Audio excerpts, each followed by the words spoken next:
upbeat, slightly distorted guitar riff intro that fades into the background. Hey everyone, welcome back to the channel. Today, we re-diving deep into the history of one of the most legendary bands in metal history, Slayer. But we're not just talking about album releases and tour dates. We're going to peel back the layers and look at some of the more controversial and, frankly, darker parts of their legacy. Let's get into it. Slayer burst onto the scene in the early 80s with a speed and aggression that was completely groundbreaking. Their music was fast, their lyrics were intense, and their imagery was designed to shock. From the very beginning, they courted controversy. Their debut album, Show No Mercy, featured satanic and occult themes that immediately put them in the crosshairs of parental groups and the media. But for the band, this was all part of the act away to be the ultimate anti-establishment force in music. Things really escalated with their 1986 masterpiece, Rain in Blood. The opening track, Angel of Death, is an absolute metal classic, but its subject matter caused a massive uproar.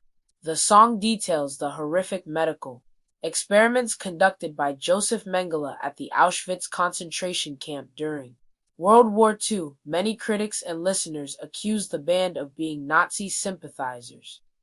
The band, particularly the song's writer, guitarist Jeff Hammond, consistently denied these accusations.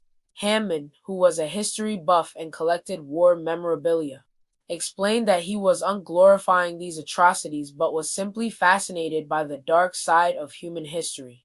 He famously said, "I know why people misinterpret it. It's because they get this knee-jerk reaction to it.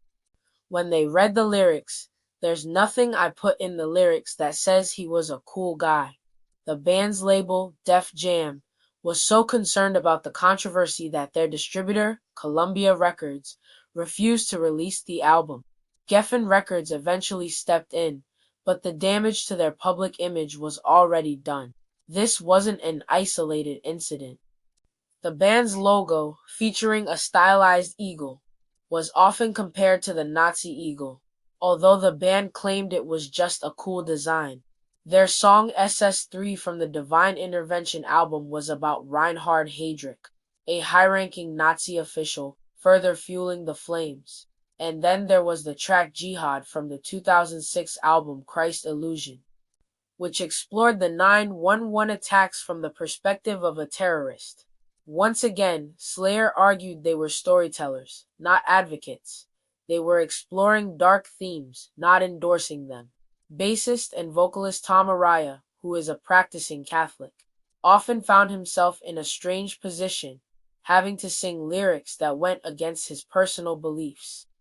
He saw it as part of his job, playing a character for the sake of the art. This internal conflict within the band itself adds another layer to their story. Were they simply holding up a mirror to the darkest parts of society, or were they irresponsibly playing with fire for shock value? The debate has raged for decades. For their legions of fans, Slayer was the ultimate expression of rebellion, pushing boundaries and never compromising.